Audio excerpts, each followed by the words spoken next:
Greetings, folks. Mediator, hear me again with my musings in the realm of mediation.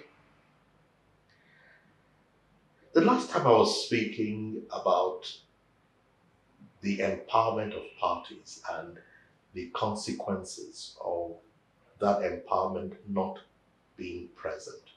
And I mentioned the fact that generally, when parties don't feel that sense of empowerment, when there is a tendency to want to set aside the mediation settlement agreement. There's a tendency to say it's not my agreement. And true, it's not the agreement. If they did not have the power, or they did not have the sense that they had the power, they would say it's not my agreement. They'll say I was manipulated, I was forced, I was sent in. And that's why in the process of that empowerment, it is important that no matter what, nobody should feel bound by time. Now we know that we say that mediation saves time, but it saves time, it's obvious. No matter what you do, it saves time. I mean, you can spend hours, but one thing is people must never feel pressured by time. They must never feel pressured by time. And at this point, I want to emphasize the role of counsel or other representatives there. Because as I mentioned the last time, and as I've often said in other forums where I have spoken on mediation or I have been conducting trainings, one thing is clear. Mediation 101, it is not adversarial. It's not about winning or losing. And it is important to understand and to have that mentality even when you're the representative. You have not come to win. The role of the representative or the advocate, or what in some places we call mediation advocate, is not to represent his party. And at this point, I want to make this clear. People say the mediator must be neutral. And they ask me a question. Should the mediation advocate also be neutral? Should the mediation representative also be neutral? And I would ask you, let's take a poll of this.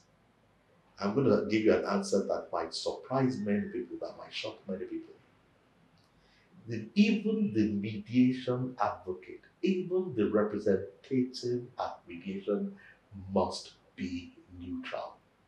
Because their aim is to ensure that the power never goes to the mediator.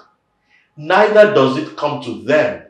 The power must always lie with the parties, so that even if you are the party's counsel, even if you are the party's representative, the power must never be in you.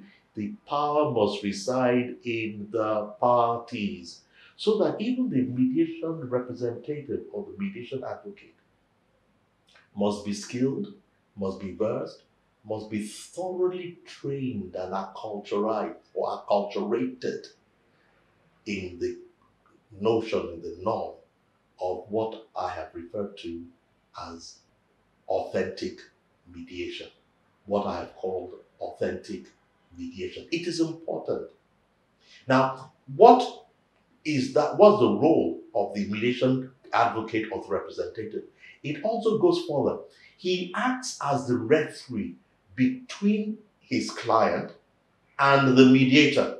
And what is the primary role of the referee, of him being a referee there, is to ensure that he does not allow the mediator to take the power away from his client, number one.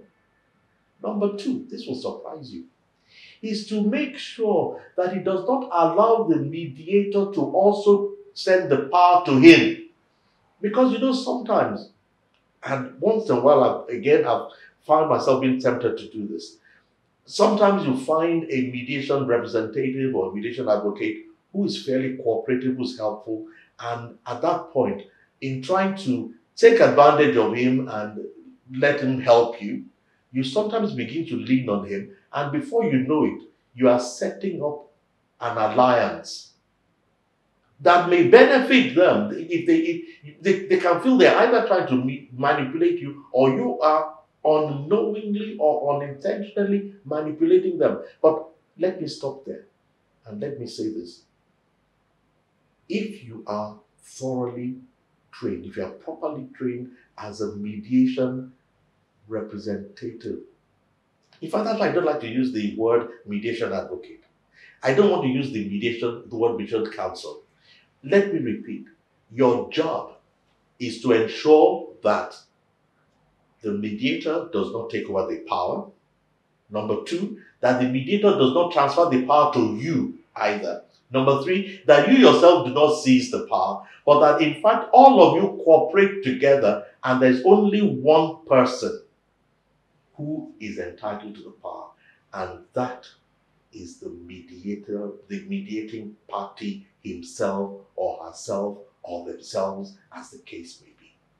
And when this is done and practiced properly and authentically, you'll find that it is very difficult.